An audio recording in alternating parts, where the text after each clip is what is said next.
Hello students, ठीक है। तो लास्ट क्लास में हम लोगों ने हाइड्रेशन एनर्जी और लैटिस एनर्जी पढ़ा, उनका वेरिएशन देखा, ठीक है, और उनको होता क्या ये देखा।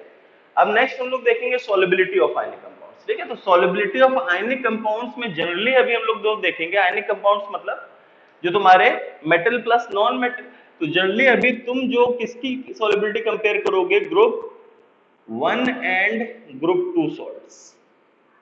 या हम लोग जो ट्रेंड्स देखेंगे वो किसके देखेंगे, जो ग्रुप वन मतलब एल्कली मेटल और जो ग्रुप टू होता है मतलब एल्कलाइन अर्थ मेटल, इनके डिफरेंट जो सॉल्ट्स हैं जैसे क्लोराइड्स हैं, ब्रोमाइड्स हैं, कार्बोनेट्स हैं, इनके सॉल्ट्स का ट्रेंड देखेंगे। ध्यान रखो अभी हम लोग कोवेलेंट कंपाउंड्स की सॉल्युबिलिटी कंपेयर नहीं कर रहे हैं, ठीक है।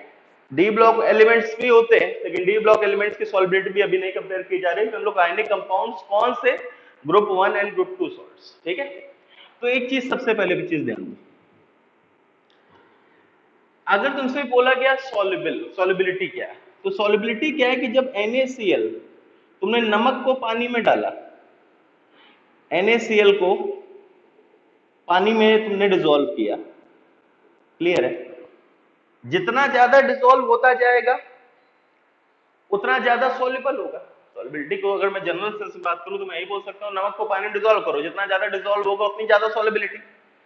अब पिछली बार तुम्हें बताया था कि होता क्या एक्चुअल में, कि जब तुम इसको पानी में डालते हो तो ये अपने आयंस में ब्रेक कर जाता है, और आयंस में ब्रेक कर जाता है और किस फेज में आ जाता है, एक्वस फेज में आ जाता है। एक्वस फेज का मतलब क्या है कि वाटर मॉलिक्यूल्स इसको क्या कर रखा है, सराउंड कर रखा है। समझ में आया कि नहीं है? एक्वस फेज का मतलब क्या है, वाटर मॉलिक्यूल्स ने इसको क्या कर रखा है, सराउंड कर रखा है। अब देखो क्या हुआ होगा, देखो ध्यान से। NaCl सॉलिड था, NaCl सॉलिड को अगर मुझे Na प्लस और Cl माइनस एक्वस में करना है तो पहले मुझे क्या करना पड़ेगा, इसको इसके आयंस में ब्रेक करना पड़ेगा, इसको इसके आयंस में ब्रेक करना पड़ेगा। और इसको इसके आयंस में ब्रेक करने के लिए जो एनर्जी सप्लाई करते हैं उसको हम लोग क्या बोलते हैं, क्या नाम दिया था, लैटिस एनर्जी। तो एनर्जी देते हैं उसको हमने क्या नाम दिया था, लैटिस एनर्जी। क्लियर है कि नहीं, क्लियर है, आया समझ में। अब ये आयंस में ब्रेक हो गया, अब आयंस में ब्रेक हो गए, अब इन आयंस को तुम क्या करोगे, वाटर के साथ क्या बना दोगे, Na plus aqueous plus Cl minus aqueous. Water molecules इनको सराउंड, हाइड्रेशन प्रोसेस क्या था कि water molecules n number of water molecules, n can be variable, इन दो आयंस को सराउंड करेंगे। और इस केस में जो एनर्जी होती है इसको हम लोग क्या बोलते हैं, हाइड्रेशन एनर्जी। क्लियर है कि नहीं, क्लियर है, आया समझ में। अब मैं एक पॉइंट बता रहा हूं, बताना। सॉल्युबिलिटी अगर लैटिस एनर्जी से कंपेयर किया जाए तो ये बताओ, अगर किसी कंपाउंड की लैटिस एनर्जी, किसी कंपाउंड की लैटिस एनर्जी ज्यादा है तो उसको आयंस में तोड़ने के लिए ज्यादा एनर्जी देनी पड़ रही है। यही तो, किसी कंपाउंड की लैटिस एनर्जी ज्यादा है तो उसको आयंस में तोड़ने के लिए ज्यादा एनर्जी देनी पड़ रही है। मतलब अगर लैटिस एनर्जी ज्यादा होगी तो क्या वो आसानी से आयंस में टूटेगा, नहीं टूटेगा। आयंस में नहीं टूटेगा तो, जब तक आयंस में नहीं टूटेगा तो सॉल्युबल नहीं होगा। तो मैं क्या बोल सकता हूं, लैटिस एनर्जी जितनी ज्यादा होगी सॉल्युबिलिटी उतनी, क्लियर है कि नहीं, क्लियर। लैटिस एनर्जी अगर बढ़ेगी, लैटिस एनर्जी जब बढ़ेगी तो क्या होगा, वो आयंस में टूटने की टेंडेंसी कम हो जाएगी। लैटिस एनर्जी ज्यादा मतलब उसको ज्यादा एनर्जी देनी पड़ रही है आयंस तोड़ने के लिए, और लैटिस एनर्जी ज्यादा है मतलब क्या बोल सकते हैं कि सॉल्युबिलिटी, आयंस में टूटने की टेंडेंसी क्या है, कम है। ज्यादा एनर्जी देना मतलब कम टेंडेंसी है, तो मतलब उसकी सॉल्युबिलिटी क्या है, कम है। हाइड्रेशन एनर्जी से बोला जाए तो सबसे पहले mode of hydration energy. Mode of hydration energy मतलब फिर से हाइड्रेशन एनर्जी नेगेटिव आती है तो सिर्फ हम लोग क्या कंपेयर कर रहे हैं, इसका मैग्नीट्यूड। सिर्फ हम लोग क्या कंपेयर कर रहे हैं, यहाँ माइनस एच ई आएगा, ठीक है, एच ई आएगा। एच ई क्या साइन क्या आएगा, नेगेटिव। एच ई का साइन क्या आएगा, नेगेटिव। तो मॉड ऑफ एच ई का मतलब क्या है, सिर्फ हम लोग मैग्नीट्यूड कंपेयर करें, जैसे इलेक्ट्रॉन गेन एंथैल्पी, ठीक है। तो ये बताओ, जितनी हाइड्रेशन एनर्जी ज्यादा, पिछले पता, more the number of water molecule surrounding, more is the hydration energy. more the number of water molecules surrounding an ion, more is the hydration energy. तो मैं बोल सकता हूँ more is the hydration energy, मतलब mode of hydration energy ज्यादा होगा। Clear है, आया समझ में? तो मैं क्या बोल सकता हूं कि अगर हाइड्रेशन एनर्जी ज्यादा है, मतलब मोड ऑफ हाइड्रेशन एनर्जी ज्यादा है, मैग्नीट्यूड ऑफ हाइड्रेशन एनर्जी ज्यादा है, तो ज्यादा number of solvent molecule surround कर रहे हैं, और ज्यादा number of solvent molecule surround कर रहे हैं, तो सॉल्युबिलिटी भी क्या है? क्लियर है कि नहीं क्लियर? ठीक है, तो ये दो पॉइंट तुम्हें ध्यान रखने हैं। लैटिस एनर्जी बढ़ने से सॉल्युबिलिटी कम होती है, और hydration energy, magnitude of hydration energy बढ़ने से सॉल्युबिलिटी क्या होती है? बढ़ती है। क्लियर है, ये दो पॉइंट। ठीक है, अब एक पॉइंट और लिखो, बहुत इंपॉर्टेंट पॉइंट है। अब देखो मैं क्वेश्चन लिख रहा हूं इसके फॉर्म में, most sufficient condition, most sufficient condition for solubility. First, A option, lattice energy is less. B option, mode of hydration energy is more. C option, mode of hydration energy minus lattice energy is more. ये तीन option है, इसमें तुम्हें most sufficient condition देखनी है। अब इसका मतलब ध्यान दो, एक क्वेश्चन बता रहा हूं। जैसे एक्स वाई, दो आयनिक कंपाउंड्स लिए मैंने एक्स और वाई, इसकी लैटिस एनर्जी ली मैंने 300, इसकी लैटिस एनर्जी ली मैंने 200, या इसकी लैटिस एनर्जी ली मैंने 400, इसकी हाइड्रेशन एनर्जी ली मैंने -400, इसकी हाइड्रेशन एनर्जी मैंने ली -250, इसकी हाइड्रेशन एनर्जी ली मैंने -500। तो मोड ऑफ हाइड्रेशन एनर्जी क्या है? 250। मोड ऑफ हाइड्रेशन एनर्जी यहाँ क्या है? 500। ठीक है, ये डाटा मैं दे रखा है। सिमिलर केस में मैंने एक लिया एक्स और वाई, लैटिस एनर्जी ली मैंने, लैटिस एनर्जी ली मैंने, इसके लिए मैंने मान लो 500, ठीक है, इसके लिए मैंने 400, हाइड्रेशन एनर्जी मैंने ली इसकी, हाइड्रेशन एनर्जी इसकी आएगी -550। क्लियर है, और इसके लिए -350। मतलब मोड ऑफ हाइड्रेशन एनर्जी कितना है? 550, इसका कितना है? 350। ठीक, अब एक बार पहले समझना ये क्वेश्चन, पहले याद देखो। लैटिस एनर्जी इसकी 300 है, इसका मतलब क्या है कि एक्स के जो आयंस हैं, उनको एक्स को अपने आयंस में ब्रेक करने के लिए 300 चाहिए। ये एनर्जी कहां से सप्लाई हो रही है? यहां से सप्लाई हो रही है। ये जो 250 है, ये जो एनर्जी रिलीज होगी, ये 300 को देगा, तो ये अपने आयंस में ब्रेक होगा। क्या इसकी एनर्जी इतनी सफिशिएंट है कि ये पूरे के पूरे लैटिस को ब्रेक कर पाए? नहीं, नहीं। देखो ये 300 चाहिए, लेकिन मिल कितने रहे? ये 250। तो ये क्या होगा? Less soluble. लेकिन अगर इसमें देखा जाए 400, और यहां क्या था? 400 एनर्जी आयंस में तोड़ने के लिए चाहिए, 500 एनर्जी सप्लाई हो रही है, मतलब सफिशिएंट एनर्जी है हाइड्रेशन, और हाइड्रेशन एनर्जी सफिशिएंट है, मतलब ये मोर सॉल्युबल। एनर्जी कितनी? 500, लैटिस एनर्जी कितनी? 400। इसको कितनी मिली? 550 मिली। तो क्या ये सॉल्युबल है? हाँ सॉल्युबल है, मोर सॉल्युबल। इस केस में 400 चाहिए थे, लेकिन 350 मिल पा रही है, मतलब कम एनर्जी मिल रही है, मतलब क्या बोलूंगा? Less soluble.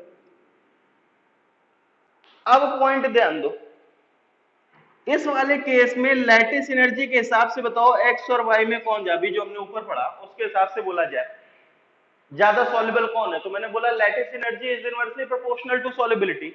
लैटिस एनर्जी ज्यादा होगी तो सॉल्युबिलिटी कम होगी, तो मतलब ज्यादा सॉल्युबल कौन होना चाहिए था? एक्स होना चाहिए था। देखो अगर मैं ऊपर वाली कंडीशन से देखूं, लैटिस एनर्जी के हिसाब से लैटिस एनर्जी बढ़ेगी तो सॉल्युबिलिटी कम होगी, तो लैटिस एनर्जी के हिसाब से कौन ज्यादा सॉल्युबल होना चाहिए था? एक्स। हाइड्रेशन एनर्जी के हिसाब से, हाइड्रेशन एनर्जी के हिसाब से मैंने बोला कि जितना मैग्नीट्यूड ज्यादा उतनी, तो y is greater than x। दोनों से उल्टा ऑर्डर आ रहा है, दोनों से उल्टा ऑर्डर आ रहा है। अब यहां देखो,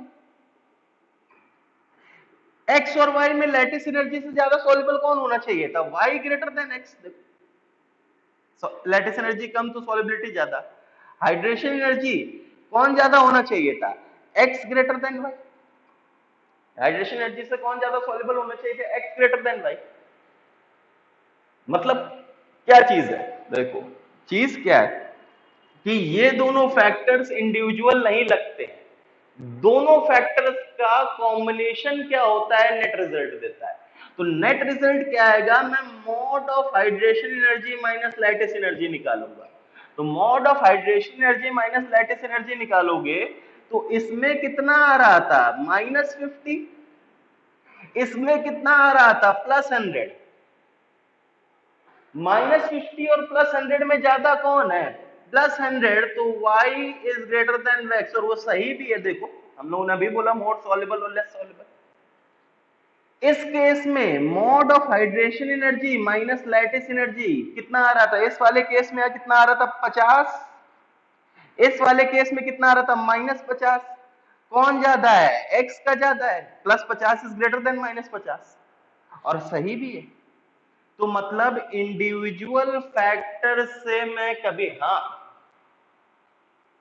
इंडिविजुअल अगर ये सिर्फ गिवन है तो ठीक है, लेकिन most sufficient condition for stability sorry solubility क्या रहती है कि क्या ज्यादा होना चाहिए? Difference between hydration energy and lattice energy. क्यों? क्योंकि दोनों कंडीशन साइमल्टेनियसली लग रहा है।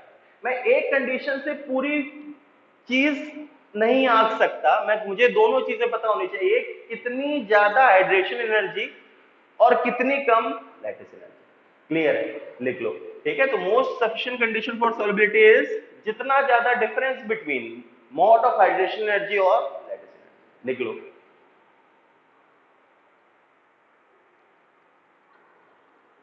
अब वापस आओ, ये पॉइंट तुम्हें अलग से ध्यान रखना है, स्पेसिफिकली क्वेश्चन पूछा जाता है। ठीक है, हमें बस ये ध्यान रखना है कि फैक्टर दोनों अकेले अकेले नहीं लग रहे हैं, दोनों फैक्टर से पॉइंट चलो लिख लो। Both factors lattice energy and hydration energy act simultaneously. Both factors lattice energy and hydration energy act simultaneously. Hence net solubility depends on the difference between mode of hydration energy minus lattice energy, difference between mode of hydration energy minus lattice energy. Clear है? आया समझ में? ठीक है, हम लोग कई जगह इंडिविजुअल फैक्टर से कंपेयर कर लेंगे, तुम्हें ये कभी ध्यान, इंडिविजुअल फैक्टर से क्यों कंपेयर करेंगे? उस टाइम वो फैक्टर डोमिनेटिंग होगा। पीरियोडिक टेबल में ये बताते हैं कौन सा फैक्टर डोमिनेटिंग है, वो फाइनल देखते हैं। लेकिन इसका मतलब नहीं कि एक ही फैक्टर लग रहा है, दोनों लग रहे हैं, उनमें से डोमिनेटिंग कौन सा है। क्लियर है कि नहीं? क्लियर है? समझ में आया कि नहीं आया? ठीक है, ठीक है। अब फाइनल जो तुम्हारा आता है solubility of ionic compounds compare करने के लिए, अब मैं तुम्हें एक ट्रिक्स बता रहा हूँ डायरेक्टली कैसे करोगे। ठीक है, मैंने तुम्हें थ्योरी बता दी क्या चीज लगती है। अब मैं फाइनली, क्योंकि ये चीजें ऑर्डर याद रखना जरूरी, ये कुछ सॉल्ट्स हैं जैसे fluorides, hydroxides, iodide, sulphates, carbonates, bicarbonates, sulphides, nitrates, C2O4 क्या होता है? ऑक्सिलेट। ठीक है, परक्लोरेट, ये तुम्हारे सॉल्ट्स हैं, इनकी सॉल्युबिलिटी तुमसे पूछी जाती है। ठीक है, तो अब मैं इनको याद रखने की ट्रिक्स डायरेक्टली बता रहा हूं। तो देखो, सबसे पहले इनको मैंने दो पार्ट्स में डिवाइड किया। One are small anions, one are large anions. Small anions कौन कौन से इनमें से? एक तो F माइनस, एक तुम्हारा OH माइनस। ठीक है, आया समझ में? F माइनस, OH माइनस, ये तुम्हारे कौन से हैं? Small anions. ठीक है, आया समझ में? ठीक है, एक और लिखो इसमें, एक और यहाँ लिखो, ऑक्साइड O2 माइनस, यहाँ लिख लेना ऑक्साइड। ये भी तुम्हारा क्या आता है? स्मॉल अनायन। तो स्मॉल अनायन कभी भी आए तो तुम्हें ये तीन ही ध्यान देने हैं, F minus, OH minus, O2 minus, O पे 2 माइनस, ऑक्साइड आयन। बाकी इनके अलावा सारे लार्ज, इनके अलावा जितने भी हैं, इनके अलावा तुम्हारा कौन कौन से आ गया? Cl माइनस आ गया, I माइनस आ गया, SO4 2 माइनस आ गया, CO3 2 माइनस आ गया। HCO3 माइनस आ गया, SO3 2 माइनस आ गया, नाइट्रेट आ गया, C2O4 2 माइनस आ गया और ClO4 माइनस आ गया। सारे के सारे क्या कंसिडर करोगे? लार्ज। ठीक है। अब स्मॉल अलायंस के केस में तो तुम्हें डोमिनेंट फैक्टर है, डोमिनेंट फैक्टर है, डोमिनेंट फैक्टर क्या है? Lattice energy. इसका मतलब क्या सिर्फ लैटिस एनर्जी? नहीं, दोनों है, लेकिन उनमें से डोमिनेट कौन करेगा? लैटिस एनर्जी वाला फैक्टर। मतलब क्या है कि अब जान दो, डाउन द ग्रुप अगर देखा जाए,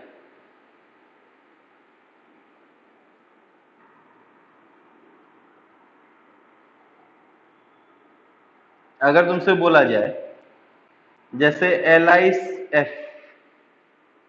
NAF, KF, RBF, CSF, down the group अगर इनकी लैटिस एनर्जी कंपेयर की जाए तो बताओ भाई, एक बार पिछली बार कंपेयर करना सिखाया था, डाउन द ग्रुप इनकी लैटिस एनर्जी अगर तुम कंपेयर करोगे तो क्या आएगा? बताओ। मैं बोल सकता हूं कि नहीं बोल सकता हूं? देखो, इस केस में तुम्हारा Z plus Z minus 1 1 1 1 1 1 same है, R minus same, R minus same, R minus same, तो R प्लस तुम्हारा क्या? Li प्लस सबसे कम, फिर Na प्लस, फिर K प्लस, फिर Rb प्लस, फिर Cs प्लस। तो अगर साइज बढ़ रहा है तो लैटिस एनर्जी का ऑर्डर क्या आएगा? ये लैटिस एनर्जी का ऑर्डर है, और लैटिस एनर्जी का ऑर्डर ये आया। और अभी हमने जस्ट थोड़ी देर पहले पढ़ा, लैटिस एनर्जी अगर बढ़ेगी तो सॉल्युबिलिटी क्या होगी? कम होगी। लैटिस एनर्जी बढ़ेगी तो सॉल्युबिलिटी क्या होगी? कम होगी। और सॉल्युबिलिटी कम होगी मतलब यही मैं सॉल्युबिलिटी का ऑर्डर लिखूं, सॉल्युबिलिटी का ऑर्डर लिखूंगा तो क्या आएगा? देखो भाई, LIF, NAF, KF, RBF, उधर CSF का लेना तो सॉल्युबिलिटी का ऑर्डर क्या आएगा इसका? समझ में आया? मतलब क्या है कि इन केसेस में अब मैं फाइनली बोल दूं, डाउन द ग्रुप, एक ग्रुप में नीचे जाने पे सॉल्युबिलिटी क्या होगी? इंक्रीज होगी, सॉल्युबिलिटी विल, देखो नीचे जाने पे सॉल्युबिलिटी क्या हो रही है? समझ में आया? क्लियर है कि नहीं क्लियर है? ठीक है। ये चार्ट जो फाइनली बन जाएगा, ये ध्यान रखो, सारी चीजें याद हो जाएंगी, लेकिन अलग अलग याद करने में बहुत दिक्कत आती है। ठीक है। अब देखो, अगर मैं बोलूं लार्जर अनायंस, लार्जर अनायंस में फिर से दो केस बनते हैं। दो केस कौन से? एक, जब number of cation is equals to number of anions. Number of cations is equals to number of anions का मतलब क्या है? जैसे बोल दिया LiCl, BaSO4, एग्जांपल्स बता रहा हूं।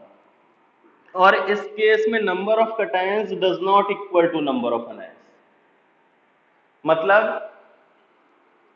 BaCl2, Li2CO3। देखो, इसमें कटायन एक तो अनायन एक, कटायन एक तो अनायन एक, मतलब जितना कटायन उतना अनायन है, जितना कटायन उतना अनायन।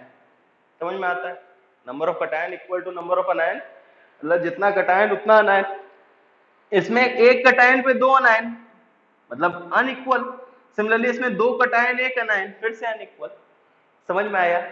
क्लियर है कि नहीं क्लियर है? ठीक है। जो लार्ज आयंस है उसमें फर्दर मैंने दो केस में प्रोवाइड किया, जब कटायन इक्वल टू अनायन, ये वाला केसेस एग्जांपल्स, और cation does not equal to anions, मतलब ये वाला केसेस। अब इस वाले केस में तुम डोमिनेंट फैक्टर क्या लोगे? डोमिनेंट फैक्टर क्या लोगे? Hydration energy. इस केस में तुम डोमिनेंट फैक्टर क्या लोगे? Hydration energy. अब फिर से बताओ, जैसे अगर मैंने बोल दिया, तुमसे बोला LiI, NaI, KI, RBI, CSI, hydration energy compare करके बताओ भाई। हाइड्रेशन एनर्जी कंपेयर करके बताओगे तो हाइड्रेशन एनर्जी कंपेयर करोगे तो तुम्हारा ऑर्डर ये आएगा। हाइड्रेशन एनर्जी कंपेयर करोगे तो तुम्हारा ऑर्डर ये आएगा। और हाइड्रेशन एनर्जी का ऑर्डर अगर ये आ रहा है तो तुमने बोल रखा है कि hydration energy, mode of hydration energy mode of hydration energy, ठीक है, अपना मोड लगा देना, is directly proportional to solubility. Clear है कि नहीं क्लियर है? और अगर हाइड्रेशन एनर्जी का ऑर्डर ये आ रहा है तो सॉल्युबिलिटी का भी ऑर्डर क्या आएगा, सेम आएगा, एल आई आई की सबसे ज्यादा, फिर एन ए आई, फिर के आई, फिर आर बी आई, और सबसे कम सी एस आई। मतलब मैं फाइनली इस केस में क्या बोल सकता हूं कि solubility decreases on moving down the group, solubility decreases on moving down the group। Clear है? कोई दिक्कत आया समझ में? ठीक है, ये चीज क्लियर है? तो इतना लिखो पहले, ये चार्ट में इतना लिख लो, ठीक है, फिर मैं आगे का इधर बनाता हूँ। ठीक है, इतना रब कर रहा हूँ ताकि तुम इतना कंप्लीट करो, चार्ट अभी वो भी बाकी है। ठीक है, ठीक है, तो अब लास्ट वाला जो पार्ट है, लास्ट वाला जो पार्ट है, लास्ट वाला पार्ट क्या है, इसी में अपना अलग से मिटाना लेना है, खुद से ही बनाना, ठीक है, इसी में कंटिन्यू करके। Number of cations does not equal to number of anions. इसमें फर्दर दो केसेस, जब कटायंस अनायंस से ज्यादा हो, कटायंस अनायंस से ज्यादा, जैसे Li2CO3, दो कटायन एक अनायन। और दूसरा केस जब अनायन कटायन से ज्यादा हो, अनायन कटायन से ज्यादा मतलब BeCl2, ये वाला केस, सॉरी BaCl2, ये वाला केस, दो अनायन एक कटायन। क्लियर है कि नहीं क्लियर? समझ में आया? ठीक है, आया समझ में? अब जब कटायंस अनायंस से ज्यादा है तो डोमिनेंट फैक्टर क्या आएगा, लैटिस एनर्जी। और लैटिस एनर्जी आया अभी जस्ट पहले हमने बता दिया था कि अगर लैटिस एनर्जी डोमिनेंट है तो on moving down the group क्या होगा, सॉल्युबिलिटी क्या होगी, इंक्रीज करेगी। On moving down the group solubility will increase. Clear है कि नहीं क्लियर है? और अगर अनायन कटायन से ज्यादा है तो डोमिनेंट फैक्टर क्या आता है, हाइड्रेशन एनर्जी। और हाइड्रेशन एनर्जी ज्यादा है तो फिर से on moving down the group solubility क्या होगी, डिक्रीज। ये चार्ट याद कर लो, इतने सारे ट्रेंड्स हैं, वो अपने आप तुम्हें होते चले जाएंगे। कुछ एक्सेप्शंस हैं वो बाद में लिखवा दूंगा, लेकिन इनको याद करने की सबसे बड़ी दिक्कत तुम्हें यही आती है, सर रटें कैसे। तो रटने के लिए मैंने ट्रिक बता दी, ये चार्ट तुम्हें ध्यान होना चाहिए। इसको मैं फाइनली यहाँ पॉइंट्स में लिख दे रहा हूँ, मैं पॉइंट्स ऊपर लिख दे रहा हूँ ताकि तुम, ठीक है, सबसे फर्स्ट पॉइंट, जब small अनायन case dominant factor effect, case small अनायन का था तो डोमिनेंट फैक्टर क्या था, लैटिस एनर्जी। लैटिस एनर्जी का इफेक्ट क्या आता था, solubility increases on moving down the group, solubility नीचे जाने पे क्या करेगी, इंक्रीज करेगी। क्लियर है? समझ में आया? ठीक है, next big anion sub case A, cation is equals to anion, cation is equals to anion में हाइड्रेशन एनर्जी मतलब सॉल्युबिलिटी क्या होगी, डिक्रीज करेगी on moving down the group, solubility नीचे जाने पे क्या करेगी, डिक्रीज करेगी। क्लियर है कि नहीं क्लियर है? समझ में आया? सब case B, number of cations greater than number of, पहली बात तो number of cations does not equal to number of anions, और इसी में number of cations greater than number of anions. Dominant factor lattice energy, और lattice energy है तो solubility नीचे जाने पे क्या करेगी, इंक्रीज करेगी। और C, number of cations does not equal to number of anions, और number of anions greater than number of cations. Dominant factor hydration energy, और हाइड्रेशन एनर्जी है तो सॉल्युबिलिटी डिक्रीज करेगी ऑन मूविंग डाउन। क्लियर है कि नहीं clear है? इतना पार्ट आता है, ठीक है, ठीक है। अब देखो एग्जांपल्स में लिख रहा हूं, ये ऊपर देखते जाओ, इसको कर दो, देखो कैसे। दो तीन ये करता हूं, फिर इसके आगे बताऊंगा। देखो पहले बताओ ये वाला केस किस में लाई करेगा? ये 1 2 3 4 बताओ। Cations anions unequal, cations anion equal और cations greater than anions. Dominant factor बता दो भाई, लैटिस एनर्जी, और लैटिस एनर्जी डोमिनेंट फैक्टर है तो नीचे जाने पे तुम्हारा सॉल्युबिलिटी इंक्रीज करेगी। समझ में आया? ये केस बताओ, number of cations equal to number of anions. Number of cations, अच्छा पहली बात, स्मॉल अनायन की बिग अनायन, स्मॉल अनायन की big anion, big anion, big anion में कौन सा case? Cation equal to anion, cation equal to anion मतलब तुम्हारा कौन सा factor? Hydration energy, hydration energy मतलब नीचे जाने पे क्या करेगा? डिक्रीज करेगा। क्लियर है कि नहीं क्लियर है? ये कौन सा केस? पहले बताओ, स्मॉल अनायन Li2SO4 है, ये Li2SO4, ठीक है, Li2SO4, Na2SO4, K2SO4। कौन सा केस? स्मॉल की बिग, बिग बिग बिग में cations greater than anions, cations greater than anions मतलब dominant factor lattice energy, lattice energy मतलब नीचे जाने पे। क्लियर है? आया समझ में? ये कौन सा केस? पहले बताओ, स्मॉल बिग, बिग बिग में cations equal to anions, cations equal to anions मतलब dominant factor hydration energy, hydration energy मतलब। क्लियर है? ये बताओ भाई, स्मॉल बिग, बिग बिग में कटायंस ग्रेटर देन अनायंस, ये वाला case dominant factor lattice energy, lattice energy मतलब। ये कौन सा case? Big anion, big anion में cation equal to anion, dominant factor hydration energy, hydration energy मतलब नीचे जाने पे क्या करेगा? समझ में आया? क्लियर है कि नहीं क्लियर है? ठीक है, नेक्स्ट आओ भाई, नेक्स्ट एग्जांपल देखो। पहले बताओ, small big, big anion big NO3 minus, big anion कौन से केस में? Cation equal to anion, cation equal to anion, ये वाला case dominant factor hydration energy, hydration energy है तो नीचे जाने पे डिक्रीज करेगा। ये बताओ, स्मॉल की बिग, बिग बिग बिग के केस में अब कौन सा केस? ये कौन सा case? Anions greater then cation, देखो अनायंस ग्रेटर देन कटायन, और अनायंस ग्रेटर कटायन में फिर से तुम्हारा डोमिनेंट फैक्टर क्या आ गया? Hydration energy. देखो यही वाला केस तो है, लास्ट वाला। और फिर से तुम्हारा क्या होगा? अगर हाइड्रेशन एनर्जी डोमिनेंट फैक्टर है तो नीचे जाने पे क्या करेगा? केस ढंग से पहचान लो, अपने आप ऑर्डर आएगा। ये बताओ, स्मॉल बिग, बिग कौन सा case? Cation equal to anion, cation equal to anion मतलब hydration energy, hydration energy dominant factor मतलब नीचे जाने पे।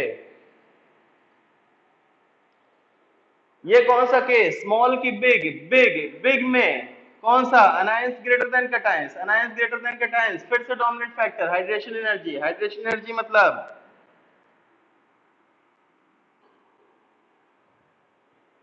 ये देखो, अब स्मॉल की बिग, स्मॉल, स्मॉल में कौन कौन से? F minus, OH minus, O2 minus, small आ गया तो स्मॉल में डोमिनेंट फैक्टर लैटिस एनर्जी, और लैटिस एनर्जी में नीचे जाने पे कहीं धोखे से ना बना anions greater than cations, small में तो कोई केस ही नहीं है। केस तो किसमें बने हैं? बिग अनायन में। ये ध्यान रखना, स्मॉल अनायन में कोई केस नहीं, केस किसमें है? बिग अनायन में। ये बताओ, स्मॉल की बिग, स्मॉल तो स्मॉल से डायरेक्टली क्या आ गया तुम्हारा फैक्टर? क्या आ गया? लैटिस एनर्जी, और लैटिस एनर्जी है मतलब नीचे जाने पे। क्लियर है कि नहीं क्लियर है? ठीक है, लिख लो ये वाला। देखो बताओ भाई, स्मॉल की बिग, स्मॉल, स्मॉल है तो सिर्फ एक ही factor lattice energy, lattice energy है मतलब नीचे जाने पे सॉल्युबिलिटी। क्लियर है? स्मॉल की बिग, स्मॉल, स्मॉल है तो फिर से एक ही फैक्टर नीचे जाने पे सॉल्युबिलिटी। क्लियर है? स्मॉल की बिग, स्मॉल, स्मॉल है तो सिर्फ एक ही फैक्टर नीचे जाने पे सॉल्युबिलिटी। स्मॉल की बिग, बिग बिग है तो अब तीन फैक्टर, कौन सा? Cation equal to anion, cation equal to anion मतलब कौन सा फैक्टर? हाइड्रेशन एनर्जी मतलब नीचे जाने पे सॉल्युबिलिटी। समझ में आया कि नहीं आया? ठीक है, नेक्स्ट बेटा, ये कुछ एक्सेप्शंस हैं, ठीक है, इनको तुम्हें अलग से ध्यान रखना है, ये नॉर्मल ट्रिक्स में नहीं लाया करेंगे। जैसे मान लो ये, अब इसको तुम अगर ट्रिक से करोगे तो ट्रिक से कैसे करोगे? लार्जर अनायन, लार्जर अनायन, और लार्जर अनायन में तुम्हारा कौन सा case, cation equal to anion, और cation equal to anion dominant factor hydration energy, hydration energy से नीचे जाने पे सॉल्बिलिटी डिक्रीज करती, लेकिन एक्चुअल में इसकी सॉल्बिलिटी क्या करती है, इंक्रीज। रीजन क्या है, एस ब्लॉक में बताया जाएगा। अभी के लिए रीजन तुम्हें ध्यान नहीं रखना, तुम्हें सिर्फ ट्रेंड, इसमें डायमराइजेशन और पॉलीमराइजेशन का रीजन आता है, लेकिन जब एस ब्लॉक पढ़ेंगे वहां देखेंगे। अब देखो क्लोराइड्स ऑफ फर्स्ट ग्रुप के क्लोराइड्स कौन सा केस में आते हैं, लार्जर अनायन, और तुम्हारा कौन सा case, number of cation equal to number of anion, मतलब ये ट्रेंड आना चाहिए था नीचे जाने पे, ये स्ट्रिक्टली डिक्रीज करना चाहिए था, लेकिन ध्यान दो ये यहां तक तो डिक्रीज करता है, फिर ये क्या कर जाता है, ठीक है। तो एक्सेप्शंस तुम्हें अलग से ध्यान रखने हैं। ये ध्यान दो, ये तुम्हारा कौन सा है, स्मॉल अनायन। स्मॉल अनायन में तुम्हारा नीचे जाने पे क्या करना चाहिए था, लैटिस एनर्जी डोमिनेंट फैक्टर नीचे जाने पे इंक्रीज करना चाहिए था, तो ये इंक्रीज करता है, एक्सेप्शन हल्का सा ध्यान रखो, ये BF2 अनसरप्राइजिंगली ज्यादा आ जाता है, ठीक है, ये यहाँ बस ये एक्सेप्शन है, बाकी तो पूरा ऑर्डर एज इट इज है, बाकी एज इट इज है, बस BF2 का क्या आ गया सबसे ज्यादा, ठीक है। सिमिलरली ये लास्ट वाले में ये तुम्हारा